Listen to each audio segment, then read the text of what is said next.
मेरी ये जबान ऐसी दृढ़ता को प्राप्त हो जाए, बोलेगी तो राधा, नहीं तो कट जाए।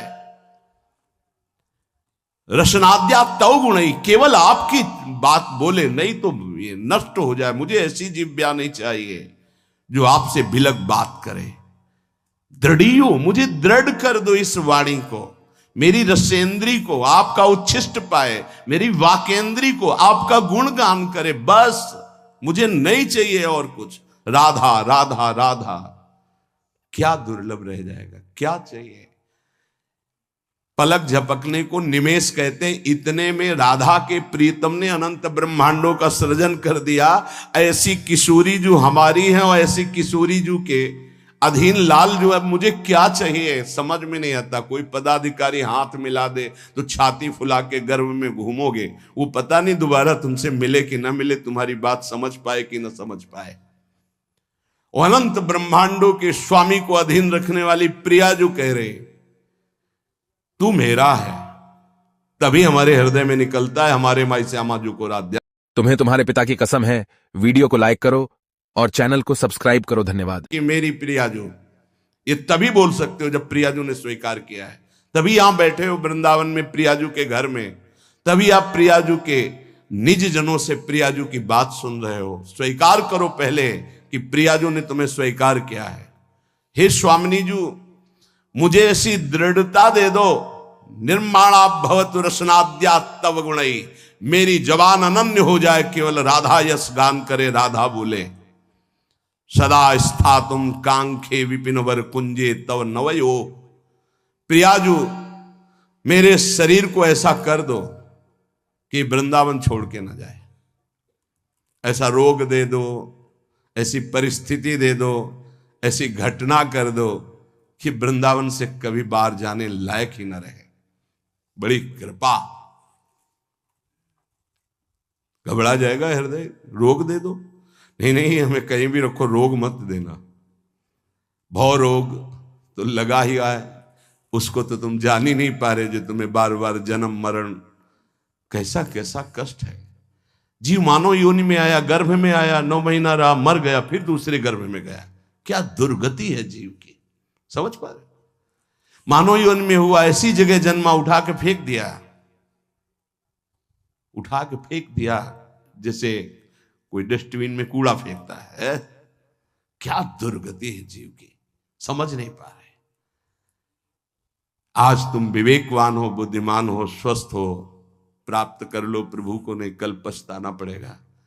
कुछ काम नहीं करेगा तुम्हारी बुद्धि। जो बहुत बुद्धिमान है ना, यही देख लेना, यही तुम्हारी दृष्टि नहीं है इसलिए तुम्हें दिखाई नहीं दे रहा, दूर से दिखाई दे रहा है।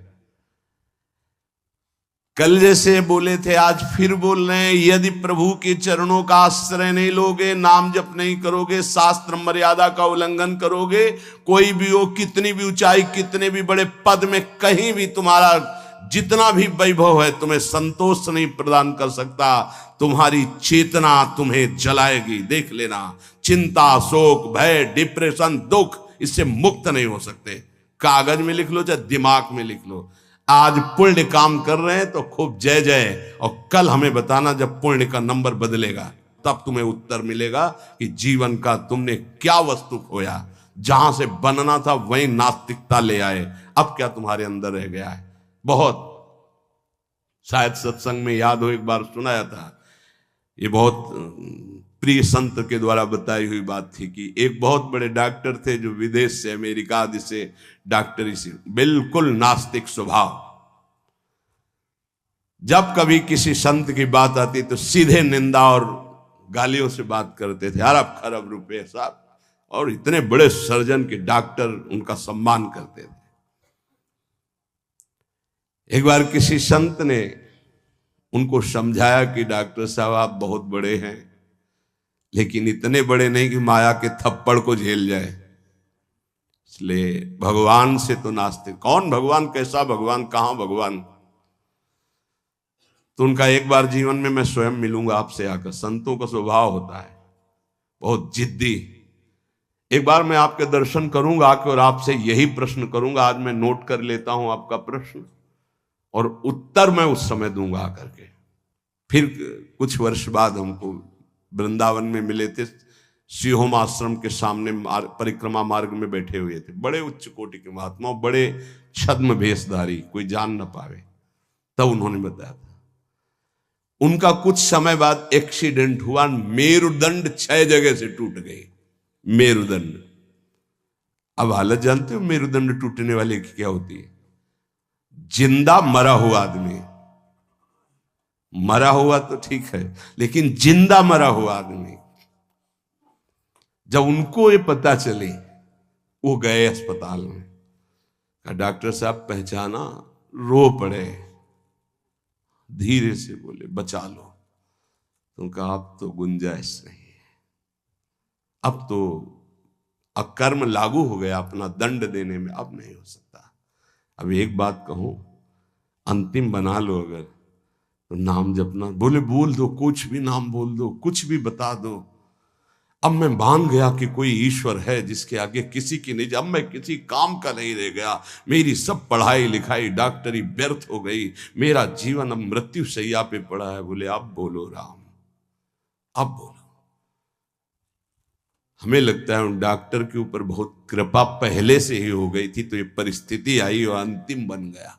संत के द्वारा भगवान नाम उच्चारण करवाना और आर्त भाव से भगवान को पुकारना, कई ऐसे उदाहरण, इसीलिए हम चीख के कहते हैं कि कोई भी हो, कहीं भी हो, कुछ भी कर लो, जब तक भगवद आश्रय नहीं लोगे तब तक शांति तुम्हारे अंदर नहीं, विश्राम नहीं। ये चिंता, शोक, भय, मृत्यु तुम्हें दंड देके रहेगी, तुम्हें त्रास देके रहेगी। हम ये नहीं कहते कि भजन करने वालों को रोग नहीं आता, दुख नहीं आता, विपत्ति नहीं आती, लेकिन 100 ग्राम विपत्ति 1 किलो संपत्ति क्या करेगी? 100 ग्राम विपत्ति का दुख हो, 1 किलो संपत्ति का सुख क्या करेगा? कौन सी आनंद संपत्ति? ये तो दुख गणना में ही नहीं है उस सुख के आगे, लेकिन हम तुम्हें इशारे में बता रहे हैं। 100 ग्राम दुख और 900 ग्राम सुख उसके ऊपर लदा रहता है, वो कुछ नहीं कर पाता। भगवद आश्रित के हृदय को तुम नहीं जान पाओगे। तुम भी भगवद आश्रित हो जाओ। सदा स्थातुम कांखे विपिन वर कुंजे चनवयो। ऐसी कृपा कर दो श्री जी कि धाम से जाने योग्य न रह जाए, ऐसी कृपा करो। बड़ी कृपा होती है। जैसे कोई जंगली जानवर होता है ना, और उसको काबू में जब किया जाता है तो गांव में एक लंगड़ डाला जाता है। अब वो उतने ही कदम चल पाएगा जितने में उसको चारा मिले, बस। ऐसे ही श्री जी जब कृपा करती है तो किसी असाध्य रोग का लंगड़ डाल देती है। बस जियो चुपचाप, कैसे? राधा राधा राधा, और आ जाओ हमारे पास। ये बड़ा सौभाग्य होता है, बड़ा सौभाग्य। अभी नौजवान एक परसों के आए थे, यहां कैंसर था। कह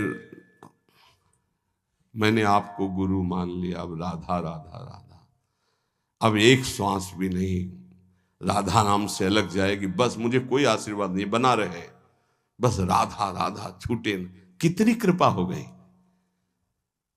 कोई अपने जीवन की जब निराशा की स्थिति को देखता है तब आशा उसकी बनती भगवत प्राप्ति की। अब तो गया भाई, अब तो राधा राधा। हम तो कहते प्रणाम है भगवान की इस विधान को, प्रणाम है उस दुख, उस रोग को जिसने निश्चय करा दिया कि अब तो राधा राधा राधा। बड़े भाग्य की बात है ये, यद्यपि बर्दाश्त नहीं होगा भाग्य सबको। सदा स्थातुम, वृंदावन से न जा पाऊं, आपका आश्रय न छूटे, आपका नाम न छूटे, ऐसी परिस्थिति दे दो। ये बहुत मंगलकारी परिस्थिति है। भगवान कृपा करे भोग लायक न रह जाएं, भगवान कृपा करे जगत लायक न रह जाएं, भगवान कृपा करे हमसे कोई प्यार न करे। बर्दाश्त होगी ये बात? एक हो गया ऐसी कृपा हमें सुनना भी नहीं। हमारी आकांक्षाएं जगत की है, ये जरूर सुनना। यही हमारे जीवन की दुर्दशा है जो हमको प्रभु से विमुख किए हैं। एक बार हम एक संत भगवान के मुख से सुना कि असाध्य रोग भगवान की विशुद्ध कृपा से प्राप्त होता है। यह साध्य रोग नाता तो साधन का अहम बना रहता। मानते कि साधना ठीक थी, लेकिन उसका परिणाम वो नहीं होता जो आर्त भाव में हुआ, जो असहाय अवस्था में हुआ, जो अकिंचन अवस्था में। कोई एक व्यक्ति पानी देने वाला नहीं, एक वस्तु नहीं, आर्त भाव। आप समझ गए कि मैं गया, उसी ने कृपा की। उसी कृपा का आज आप लोग रसास्वादन कर रहे हैं। यद्यपि किसी योग्य नहीं, किसी योग्य नहीं, ना पढ़ा लिखा, ना उतना कुछ नहीं, केवल बस ऐसा है कि जैसे पारसमणि छू गई लोहे पे तो चमक पड़ा, सोना बन गया। वो उस लोहा जंगहा किसी के काम आने वाला नहीं था। श्रीपाद कह रहे सदा स्था तुम स्वामिनी, ऐसा कुछ कर दो कि ये शरीर किसी योग्य न रह जाए, आपके धाम में ही पड़ा रहे। बड़ी कृपा है उनकी। कृपा का स्वरूप हम देखा कैसे कृपा निकालती है। बिल्कुल विषय में लगे हुए हैं, एकदम निकाल के ऐसा भगवदाकार वृत्ति जो वर्षों में नहीं होती साधना से, वो मिनटों में कर देती कृपा। हमने देखा, प्रमाण देखा।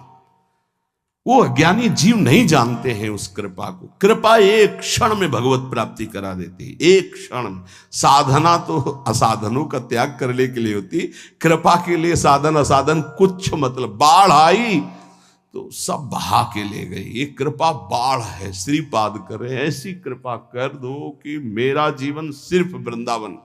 क्यों वृंदावन में ही? क्यों? ऐसा क्या खास बात है? केवल भगवत प्रेम प्राप्ति वृंदावन से हो सकती है। मोक्ष प्राप्ति तो काशी में भी हो जाएगी। प्रेम प्राप्ति ये वृंदावनेश्वरी। ये हम अपने छाती की बात कहते हैं। अगर तुम समझ पाओ, हमसे पूछो प्रमाण, तो हम इसीलिए छाती शब्द बोला है। यहां जब शरीर छूटता है तो वृंदा सखी, जैसे अभी इशारा हुआ था ना, इसमें निदेशात संप्राप्तो वर युवत युग्मम प्रिवहु। दो सखियों को आदेश किया, सब सखियों को बुला और पुष्पांजलि अर्पित करो। इशारा हुआ वृंदा सखी का, लताओं को इशारा हुआ, झंकृत। ऐसे ही यहां वृंदा सखी इशारा करती है। ये जीव हमारे तत्काल सहचर्या आती है। और जिसने जीवन भर राधा राधा पुकारा है, यहां शरीर छूटता है तो स्वयं श्री जी आती है। ये हम छाती की बात कह रहा हूं, स्वयं श्री जी आती है। क्योंकि कुछ बातें ऐसी होती है जिनकी सामर्थ्य नहीं जबान से कह सकूं, वो छाती में छुपी ही रहती है। इसलिए तुम्हें बात बता रहा हूं। यदि आप किसी योग्य ना होना और आपको लगे कि मुझे भगवत प्राप्ति करनी, तो धाम आके पड़े रहना, भगवत प्राप्ति पक्का। पड़े रहना धाम में। जब आपको लगे कि मेरी क्षमता खत्म हो चुकी, अब मैं किसी काम का नहीं रहा, भगवत प्राप्ति का कोई संभावना भी नहीं मेरे अंदर, तो यहां पड़े रहना, भगवत प्राप्ति हो जाएगी। श्रीपाद करे सुखम पश्ये क्रीड़ाम। अगर आपने ये ऊपर वाला नियम ले लिया, प्रिय त्वाम मामंगी कुरु, प्रिया जो मुझे अंगीकार कर लो, शरणागति प्रदान कर दो मुझे, मैं आपकी शरण में हूं। बहुत कृपालु लाडली है। बहुत प्रतिकूलता कृपा से मिलती है, बहुत प्रतिकूलता। श्री सुधाने जी के बार बार श्लोक, कब ऐसा होगा, कब ऐसा होगा, गायन करके एकदम शिथिलता हुई। तुम मां मंगी करो, मुझे स्वीकार करो, प्रियजन स्वीकार करो। वो शाम जीवन की वो शाम थी जो भगवान कृपा करके हर साधक को प्राप्त हो। हर साधक को, हर जिज्ञासु को, हर प्रेमी को ऐसी शाम प्राप्त हो जिस शाम में विश्राम मिल जाए। हे तू मेरा, मेरे लिए ही तो साधना होती है। मैं जब कह रही तू मेरा, फिर तेरे को क्या चिंता। अब जैसे कोई युवराज पद पर अभिषिक्त हो जाए तो उसे कोई संशय थोड़ी रहता है।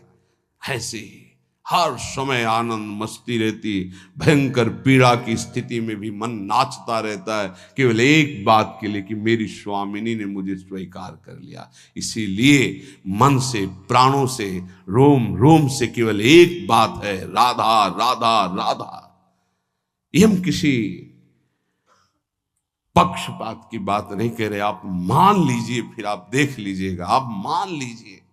बहुत बड़ी बात कह रहा हूं बार बार हृदय से। हमारी स्वामिनी का ऐसा स्वभाव, ऐसा प्रभाव अद्वितीय है, ना ऐसा सुना, ना देखा, ना अनुभव किया। सुखम पश्ये क्रीड़ाम प्रणय रस युक्ताम ही युवयो। मैं सुख पूर्वक इस वृंदावन की भूमि में पड़ा पड़ा प्रेम दृष्टि से अपने युगल सरकार की लीला को देखता रहूंगा।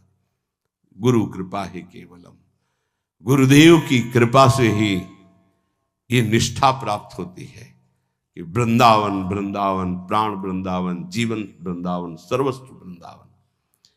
एक दिन बैठे बैठे हृदय से स्फुरित हुआ था, जो एक दो बार गाया है। ये हृदय की पूरी मनन की हुई बात आपको जो एक दो बार पद गा करके सबको सुना, ये हृदय से केवल है।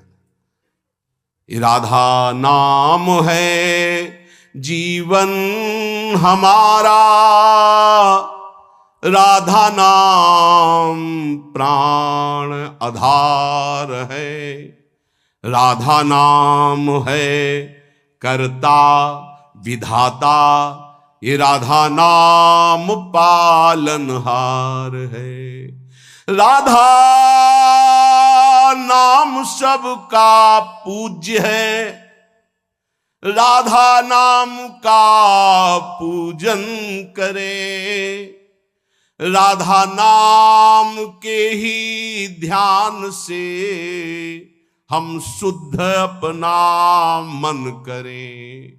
राधा नाम के जप ध्यान से प्रेम बढ़ता जाएगा, राधा नाम ही हमें प्रेम में निकुंज तक पहुंचाएगा। इस पूरा जीवन का सार, ये हमारा जीवन है, ये प्राण है, यही हमारा कर्ता, यही हमारा विधाता, विधान बदलने वाला है, यही हमारा सर्वस्व है, यही हमें निकुंज तक पहुंचाएगा। विश्वास कर लीजिए। पड़ा रहूं इस रज में, राधा राधा पुकारता रहूं। कैसी इस रज की महिमा। श्री भट्ट देवाचार्य जी कहते हैं, अगर इस रज के बाहर संपत्ति की तो बात जाने दो, हरि भी खड़े होंगे तो आंख उठा के नहीं देखूंगा। विपिन राज सीमा के बाहर हरिहु को न निहार, रे मन वृंदा विपिन निहार। उपासक सर्वत्र सगुण निराकार की भावना में विराजमान वृत्ति के द्वारा सम हो जाता है। सगुण निराकार जैसे राधा वल्लभ, यह हमारा रूप है आराध्य का, लेकिन मुझे दिखाई नहीं दे रहा, सर्वत्र वही है। हम भावना करते हैं अव्यक्त रूप से, निराकार रूप से, सगुण निराकार। सगुण हमारे प्रभु राधा वल्लभ जी, आकार ये सब हैं, लेकिन इनके अंदर वो विराजमान हैं। यहां से संसार से जीवन मुक्त अब समिट गई पूरी ममता अपने प्रिया प्रीतम के चरणों में, तब ये प्रेम का प्रादुर्भाव होता है। भगवान से मनाना चाहिए कि हमारी बुद्धि को नष्ट कर दो। ये जो बहुत ज्ञान विज्ञान चलती है बुद्धि, प्रभु बस इसको इतना कर दो कि राधा राधा राधा राधा राधा, बस इतने में स्थित हो जाए, ना कोई तर्क आवे और ना कोई हमारी जानकारी की इच्छा रह जाए। उपासक के अंदर प्रश्न की धरा ही नहीं होनी चाहिए। जो हमको मिला इसके आगे हमको जानना ही नहीं चाहते, उससे सब कुछ प्रकट हो जाएगा। सच्ची मानिए, जीवन में कभी किसी से प्रश्न नहीं हुआ, कभी किसी से, गुरुदेव के सिवा, वो भी उपासना संबंध से। वैसे गुरु कृपा से सब प्रश्नों का समाधान होता है, वो मिलान के लिए। वेदांत कहता सर्वम खलमिदम ब्रह्म, तो प्रेम उपासना क्या कहती है? तो बोले सर्वान वस्तुतया निरीक्ष परम स्वाराध्य बुद्धिर्मम। तो ठीक है, हम इतनी जगह दर्शन करने जाते हैं, सब जगह प्रभु के अलग अलग नाम हैं, रूप वही वंशीधारी हैं, फिर मना क्यों किया जाता है? नहीं, कोई मना नहीं है। तो फिर हम वहां भावना क्या करें? हमारे राधा वल्लभ लाल जब इस कुंज में गए तो ये नाम पड़ गया, इस कुंज में गए। बस जो प्रश्न हमको उपासना संबंधी, बस अपने उपास्य देव में किसी भी तरह का तर्क कभी उपस्थित नहीं हुआ। उपास्य देव की उपासना को पुष्ट करने का प्रश्न, उपासक के अंदर कोई प्रश्न नहीं रहना चाहिए। जो मंत्र और नाम मिला है समस्त समाधानों का समाधान है। अनन्य ममता विष्णु और प्रेम संगीता। हमारी जो अनन्यता है वो पहले व्यापक तत्व में हो जाए, समाधान तभी प्राप्त होगा। ध्यान रखना, एक भी सृष्टि में कोई भी अगर हमारे प्रभु से अलग हमारी दृष्टि और व्यवहार में रहेगा तो भगवत प्राप्ति में बाधा रहेगी। इतना बड़ा खेल है। अनन्य ममता विष्णु, और विष्णु माने व्यापक। जो हम आराध्य देव का नाम स्वीकार किया गुरु प्रताप से, राधा वल्लभ लाल, वो राधा वल्लभ लाल विष्णु माने व्यापक।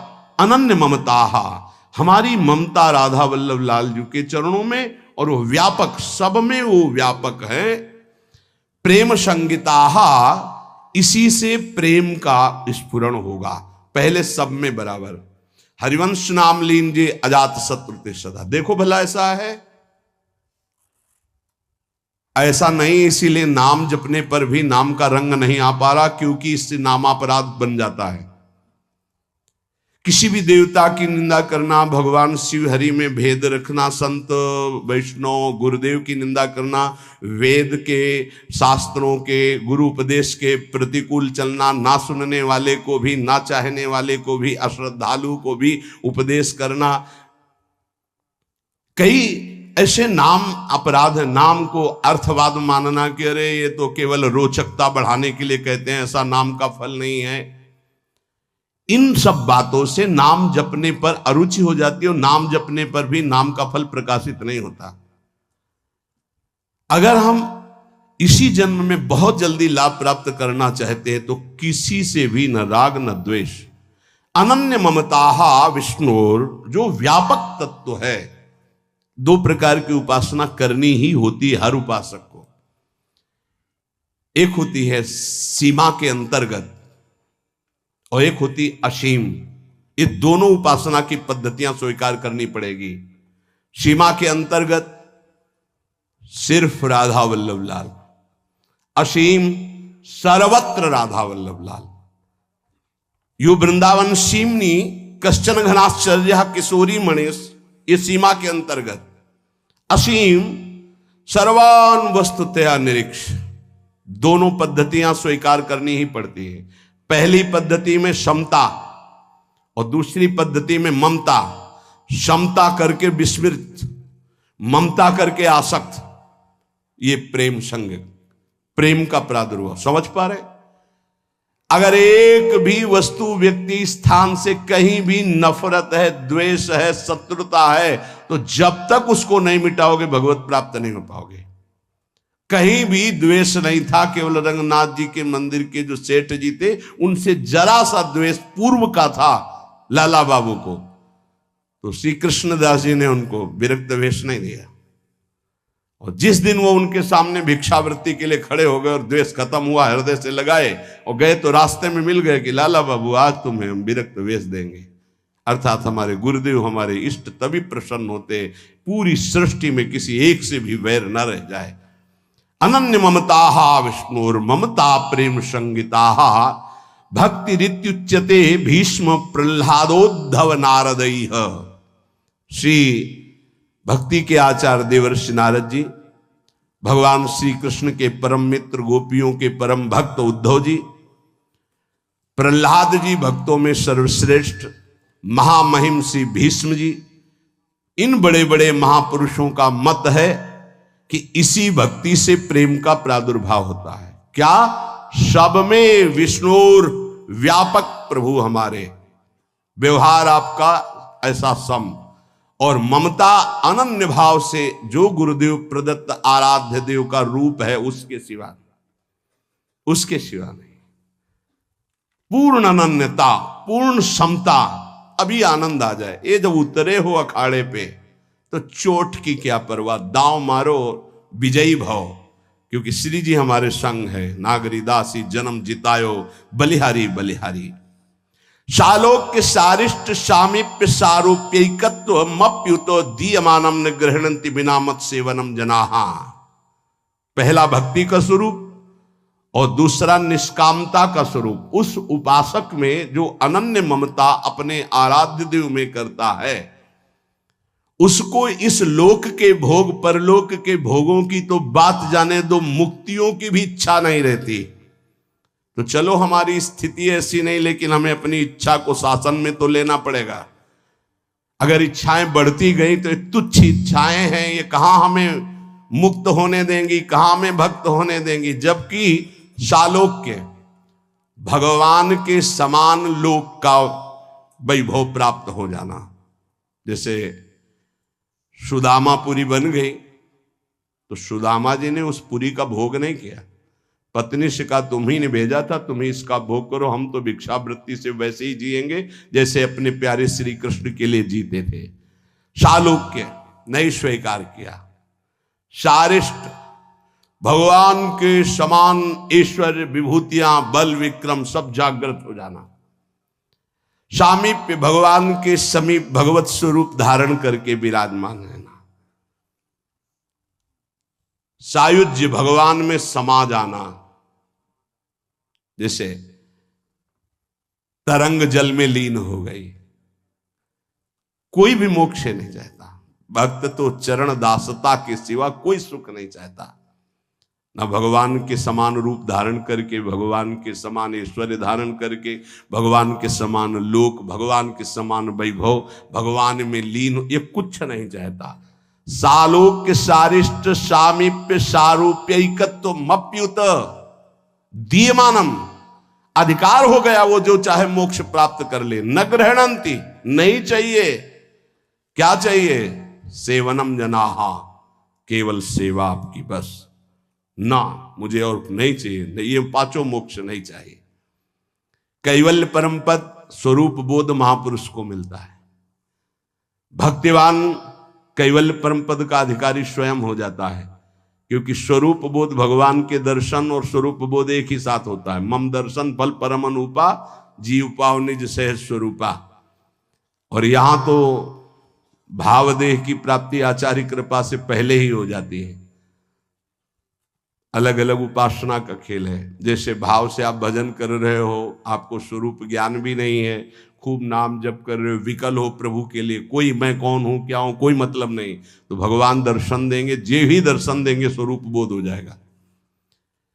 प्रेम उपासना में जे ही प्रियाजु से आसक्ति बढ़ती है तो आचार्य चरण भावदेह प्रदान कर देते हैं, वहां स्वरूप पहले ही बोध हो गया। वो केवल परम पद का अधिकार प्राप्त करके उसका त्यागी प्रेम मार्ग में आगे बढ़ जाता है। सच्चिदानंद प्रभु के भजन में कैसे भी लग जाओ, मंगल ही मंगल है। इसके लिए तुम्हें थोड़े दिन यत्न करना जरूरी है, प्रयास करना जरूरी है। प्रारंभ में कहने लगते हैं मेरे से भजन नहीं होता, तो भजन तो सिद्धों से होता है, तुम्हें कैसे होने लगेगा? तुम्हें करना पड़ेगा। लोभ जगाओ सत्य वस्तु की प्राप्ति के लिए, सब कुछ मिल जाएगा। जैसे लोग अज्ञानी लोग कहते हैं तुम कहते हो तो नाम जपने से हमें भोजन मिल जाएगा क्या? तुम चिंता मत करो। तुम्हें अगर विश्वास हो तो जो हम तुम्हें नाम दे रहे हैं राधा राधा, ये अखिल पति भगवान को अधीन कर लेता है। यार भोजन में गिर गए तुम कि भोजन पता नहीं मिलेगा कि नहीं मिलेगा। और हमने ये कभी नहीं कहा कि आप ऐसे हाथ पे हाथ धर करके राधा राधा बोलो। हमने कहा अपने कर्तव्य का पालन करते हुए करो, कर्म करो, पुरुष कायर नहीं बनो, जबान से राधा राधा बोलो और अपने कर्तव्य का पालन करो, सब ठीक हो जाएगा। कर्तव्य कर्म से तुम्हें व्यवहार सामग्री मिलेगी और राधा नाम तुम्हें परमार्थ में बलशाली बना देगा। लेकिन ये अज्ञानी जीव समझते नहीं। एक बार भगवान शंकराचार्य जी आद्य गुरु, वो गंगा के किनारे देखा कि दो मछुआरे ऐसे समाधि लगाए मानो बैठे हो, बड़ी एकाग्रता से। वो बंसी जब डाली जाती है ऐसे, और जरा सा हिली तो ऐसे, तो गए भैया कितना समय बैठते हो? बोले सुबह से शाम तक महाराज। क्या मिलता है? महाराज कुछ मछलियां मिल जाती हैं, बेचते हैं, परिवार का पोषण होता है। कितने रुपया मिलते हैं?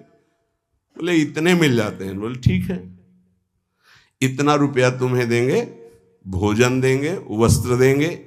4 मठों की स्थापना उस समय हो चुकी थी। चलो मठों में विराजमान हो और नारायण नारायण का कीर्तन करो, बढ़िया भोजन मिलेगा, वस्त्र मिलेगा। महीने में इसके अनुपात से, रोज के अनुपात, मछली मारना बंद करो। चले गए, बैठा करो नारायण नारायण। बैठ गए, उनके सामने तो शुरू किया नारायण नारायण, और जो ही हो गए सो भाग गए। फिर मछली मारने लगे। फिर भगवान शंकराचार्य जी गए और उनका तुम भाग क्यों आए? बोले अपना भोजन और अपना पैसा ये सब आप रखो, हमसे वो नहीं होगा। हमें जो सुख मिलता है मछली मारने में, उन नारायण नारायण। अब वो साधक तो है नहीं। बोले हमको नहीं चाहिए तुम्हारा भोजन और रुपया। समझो, आप खिलवाड़ मत समझे। हर सुख सुविधा प्राप्त होने पर भी मन को रोक पाना, ये बड़े बहादुर हैं, ये बड़े वीर हैं जो श्री जी के लिए अपने समस्त संबंधों को स्वाहा करके और आगे कदम बढ़ा रहे हैं। खिलवाड़ ना समझो।